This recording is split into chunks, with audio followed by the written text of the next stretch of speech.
si Remulla, may bago Duterte na naman. Duterte na naman, Panginoon. So, itong wantakin mo. Sila nagsabi na itong mga sundalo na ito bago pa lang. Bago lang na mga tao ni Zaldico. Hindi pa nga daw sila sigurado na tao ni Zaldico. Tapos, itong mga sundalo na to, meron silang mga istorya. Kompleto, pati yung pagdala daw nila ng pera kay Trillanes eh. Alam nila eh. Ako nagdala sa Antipolo. Ha? Hindi naman taga-Antipolo si Trillanes. Nalaman ngayon, taga-Antipolo pala siya. O, kita mo, accurate. Sino ba nakakaalam sa inyo?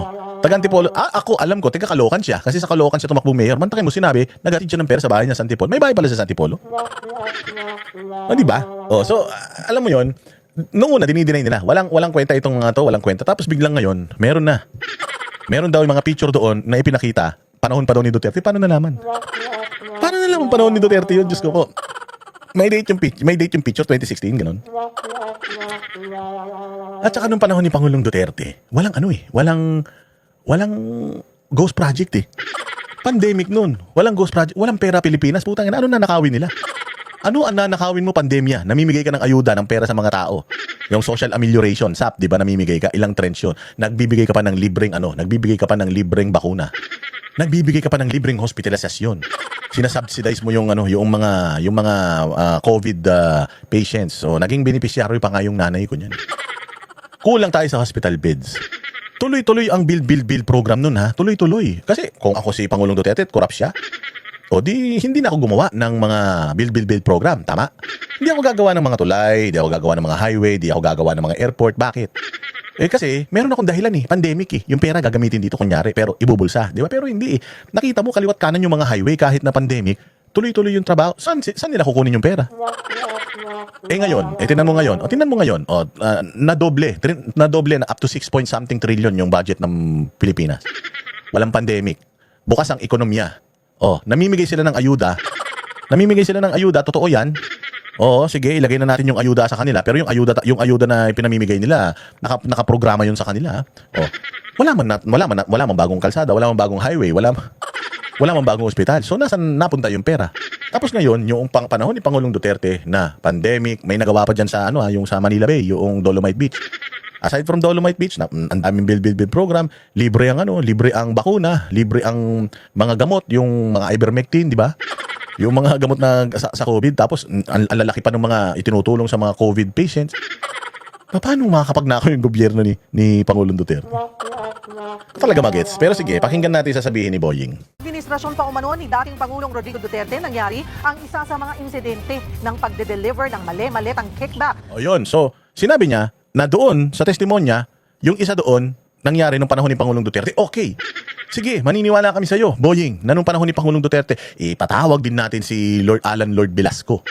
Para ipaliwanag niya kung totoo yan. Kasi may akusasyon ka Di ba? Ganun naman ang gusto namin. May akusasyon yung 18. Ipatawag natin lahat yung inaakusahan ng 18. Ngayon, ikaw, may akusasyon ka kay Alan Lord. Patawag natin si Velasco. Imbestigahan yan. Kung meron kang intel, imbestigahan yan. Pero, dapat, yung testimonya ng 16, imbestigahan mo din. Hindi sila, imbestigahan mo Yung mga sinasabi nung 18, nung 18 Marines, yung sinasabi nila, imbestigahan mo. Pati yung mga sinasangkot nila sa kanilang mga testimonya. Pantakin mo, ikaw, nilabas ng media itong balitang to. Tanungin natin kung meron bang ebidensyang hawak si Boying. Sa isang kongresista, ayon daw yan sa hindi pinangalanang source ni Ombudsman Boying Remulla. Utang ina niyan, hindi pinangalanan ng source, Diyos ko po. Paano kami maniniwala sa hindi mo papangalanan na source? Paano kung si Marites yan? Paano kung si Marisol yan? Ito, may mga muka, 18 na mga sundalo, retired, dating tao ni Zaldico, naghahatid ng pera kay ganito. Meron pa silang sinumpaang salaysay, may mga images pa. Tapos ikaw gusto mo maniwala kami sa'yo. Tapos ayaw mong pangalanan yung source mo? Anong klaseng kagaguhan to? Sinong tarantado maniniwala nito? Pinalabas na naman nila ito para may balita yung media, para may dagdag na kasiraan doon sa testimonya ng matapang yung 18 Hindi nagbaback down yung 18 Anak ng tinapay. Sinong maniniwala tayo dito na meron akong intel galing sa isang source na hindi pwedeng pangalan? Di ba? Magugulat ka Hindi may mapangalanan pero sinasabi, yung yung impormasyon, eto na nga, malinaw na oh. Malinaw na yung impormasyon na ibinibigay ng 18, ang dami ng uminterview na mga media, na-interview pa ng Banateros. Oh, consistent sila doon sa kanilang mga testimonya, consistent sila doon sa mga pinapangalanan nila. Bakit? Ito, meron siyang asset, hindi mapangalanan, gusto niyang paniwalaan, yung testimonya ng 18, ayaw nila paniwalaan. Oo, tangin na circus. Sabi ko, si Duterte na naman, kawawa naman yung matanda, nandun na nga, pinadala niyo na doon, sa lahat naman ng katarataduhan ng Kailan may reklamo ng pagnanakaw sa Pilipinas? May reklamo ba ng pagnanakaw sa Pilipinas ng panahon ni Duterte? Wala naman. May pagnanakaw ngayon. 2025 budget, flood control, ghost projects. Ghost projects 2020. Sino ba presidente niyan? Si Bongbong. Ba't isisisi na naman natin sa mga Duterte? Anak ng tinapay naman, Boying. Ba naman yan, Boying? Sobra naman sama ng ugali mo niyan. Mahihiya naman si Satanas sa'yo niyan. Tayo ng balitang yan, si Camille Zamonte. Sinusuri na ng Office of the Ombudsman ang testimonya na nakalahad sa joint affidavit ng 18 nagpakilalang dating security aide umano ni Zaldico. Laman ng kanilang affidavit ang ilang litrato. Tingnan mo, kompleto sila. Nagpunta sila dyan, humarap sila dyan, naglagay sila ng mga ID nila, pumirma sila dyan, dala nila yung sarili nila, nakikipag-cooperate sila. Ibig sabihin, ano to? Ibig sabihin talagang ready sila na tayuan yung kanilang mga testimonya. Tapos sasabihin ni Boying meron siyang asset na hindi pwedeng pangalanan. Tapos paniniwalaan kagad ng media. Nang tokwa talaga naman nangyayari sa bayan natin Pilipinas. Putangin na, sobrang lala ng korupsyon, pati media bayad na. ng umano'y delivery ng Ayan oh, tingnan mo. Putain na. Sasabihin nila nung panahon ni Alan Velasco may delivery. Sino ba? Sino ba ang Appropriations Committee chairman nung panahon ni ni Alan Lord? Ang alam ko si Ungab. Hindi naman si Zaldico. Tao ni Zaldico tong mga to. Tao ni Zaldico tong mga to. Ayan, pinapakita nila, sinasakay nila sa eroplano ni Zaldico. Tapos sasabihin nyo, na deliveran, panahon pa ni Duterte. Utangin na niya ng gulo. Ang gulo, ano ba talaga? upo ng mga mali-maletang pera sa ilang kongresista.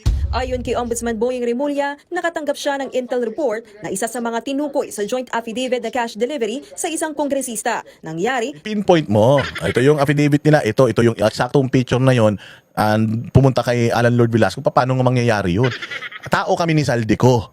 Okay? Ang nilalahad na amin sa aming testimonya, yung mga transaksyon namin kay Zaldico. Yung mga inuutos niya sa amin. May GC kami. Paano kami magdi-deliver nun? Hindi pa naman kami tao ni Zaldico nun. Tsaka paano kami magdi-deliver ng pera dyan galing kay Zaldico? Hindi naman siya ang committee chairman ng appropriations noong panahon na yan. Anak ng tokwa naman talaga. Sobrang sagad sa kabobohan naman to. O tapos galing sa asset na hindi pwedeng pangalanan. Sino na naman yan? Si Trillanes na naman yan. Diyos ko, pangalanan nyo na kagad para magkaalaman. noong pang Duterte administration. When we investigated that angle, it appears that Tingnan mo ha, sa dami-dami ng affidavit na yon, sa dami-dami ng pictures, isa lang yung hinighlight nila. Yung tatama sa Duterte, let's say, tama si Boying Remulla. Okay, tama si Boying Remulla. Sabihin na natin, kahit hindi totoo yan, na mayroong tumama sa panahon ni Pangulong Duterte. Paano yung mga hindi tumama kay Pangulong Duterte? Ba't di mo hina-highlight? Ba't ang hina-highlight mo, yung sumapol kay Duterte, bakit yung mga sumapol kay Romualdez at kay Bongbong, hindi mo i-highlight? Sa dami ng ebidensyang ipinakita nila, sabi mo yung isa doon sa ebidensya nila. Paano kung 50 yung ebidensya nila, di 49? 49 yung hindi nagtuturo sa Duterte. Yung tinuturo ng 49 na yun, bakit hindi mo hina-highlight? Let's say for the sake of argument, maniniwala kami sa kasinungalingan mo na nag-deliver nung panahon ni Pangulong Duterte. Una sa lahat, papaano magdi-deliver yung mga driver, bodyguard ni Zaldico nung panahon ni Pangulong, sumakay sila sa time spaceship. Sa time machine, sumakay sila, bumalik sila sa nakaraan, tapos nag-deliver sila ng pera doon, gano'n. 2025, 2016, sabihin na natin 2016 o 2017, 2018 na lang o 2020, ilang taon bumalik sila ng taon para mag-deliver doon gamit yung chopper ni Zaldico. Tao sila ni Zaldico. Again itong mga Marines na ito, tao ni Zaldico. At itong mga pinakikita nilang image na to, resibo ng kanilang or proof ng kanilang delivery. Kasi nga napakalaking pera niyan, alam naman thank you na lang yan. Di ba syempre kailangan documented yan, well documented yan. So ngayon, meron daw isa na na-deliver nung panahon ni Duterte. Paano? Sumakay sila dun sa sa kotse ni Michael J. Fox sa Back to the Future. Bumalik sila tapos naghatid sila ng pera doon. Puta, ang galing Posible yun, sir. this delivery was done during the time of Speaker Lord Velasco. That picture that was put in the affidavit was done during the time of Speaker Lord Velasco. Paano niya nalaman, no? Na yung picture na yon nung panahon ni Alan Lord Velasco. Paano nalaman? Oh, yun yung tanong eh. Dapat nga yung media, sir, paano nyo nalaman na panahon ni Alan? Tsaka patingin nga, sir, nung picture na sinasabi ninyo na napunta kay Alan Lord Velasco, nung panahon ni Alan Lord Velasco. Patingin nga, pag may naipakita siya, tapos sasagutin nyo mo, paano kay Velasco yan? Ako nag-deliver niyan, hindi pa naman ako, nasa serbisyo pa naman ako ng militar yan, hindi pa naman ako bodyguard ni, ako nag-picture niya, no? Di ba? Wala man siya pinakitang ganun. Pero yung mga media nagtanong, hindi. Bakit? Siyempre. Ang riding in tandem yung mga yan eh. So it is not an entirely accurate depiction of even pictures. Di ba? Yun ang gusto nilang palabasin. Na sabi nga nila, garbage yung isa, garbage na lahat. Ganyan kasi sa korte. Pag meron kang 10 ebidensya, tama yung siyam, yung isa pineke mo, lahat yan, wala na. Di ba? Kaya nga sinasabi ko sa inyo sa kaso ni Arnie Tevez, di ba? Sa kaso ni Arnie Tevez, yung 10 sundalo or 10 dating militar din na sinabing pumatay doon sa gobernador ng Negros. Yun daw, sinabi nila, yung 10 na yun tinuturo si Tevez. Bumaliktad yung 10. Yung 10 testigo o 10 nagtuturo, bumaliktad. Sabi, hindi totoo yan, na pressure lang kami. Gumawa sila ng panibagong testimonya. Yun talaga, yung mga ganon, wala nang kredibilidad yung mga yan. Kasi nga, bumaliktad sila eh. Pero ito, ang gusto nilang mangyari, ganon. Ganon ang gusto nilang mangyari. Isang ebidensya, pineke, kaya lahat yan peke na. Sinisira nila talaga yung credibility noong isinusumbong na itong mga Marines na to. Pero wala yan, hindi na kayo makakawala dyan. Matapang yung mga sundalo eh. Hindi sila mapipressure. At saka alam ng mga sundalo na nasa likod nila, mga mamamayang Pilipino eh. At saka tinutulungan din talaga sila noong mga nasa politika na talagang sukan-suka na sa pagnanakaw sa Pilipinas. So malabo to, mahirap to. Tingin tuloy ni Remulla, tila minamanipula lang ang Kaya niya ginanon, wala siyang ebidensya ha, wala siyang ebidensya. Meron lang daw siyang intel, laway lang ang puhunan. May intel siya, peke, yung isang picture, nung nakaraan pa daw yun. So ibig sabihin, minamanipula. Wala yan. So lahat na nung ebidensya nila, wala na yan, mali na yan. Maniniwala ka sa isa, tapos lahat mali na. Nagkamali kayo dito kasi kinumpirma mo. Kinumpirma mo na totoong may deliver ng mga maleta. Sinasabi mo nga lang, ibang panahon, pero totoo na may deliver ng maleta. Nung una, dinideny nyo yan eh. Sabi nyo, imposible. Sabi nila, imposible. Mayroon palang delivery talaga. Kung nangyayari yung delivery nung panahon ni Velasco, di nangyayari din ngayon, imbestigahan natin si Velasco, tapos lahat ng mga congressman na nakatanggap daw ngayon, imbestigahan din natin. Ganun lang. Kung may intel ka pala, sige, maniniwala din kami sa intel mo. Pero maniwala ka din dito sa mga sinasabi ng mga sundalo na to. Tama? Pantay, imbestigahan natin si Velasco, tapos imbestigahan natin lahat ng mga dinadamay na itong mga to. Para patas kayo naman, mga impormasyon sa joint affidavit. They were playing with timelines, and this is one timeline that they played with. That this happened before the term of President Marcos. Yes, tayo na, linis. Ang linis ni Bongbong. Linis na linis. Janitor piece ang dating natin, sir. Talagang linis na linis si Bongbong. Wala talagang nangyaring masama nung panahon ni Bongbong. Wala. Maayos ang bayang Pilipinas panahon ni Bongbong.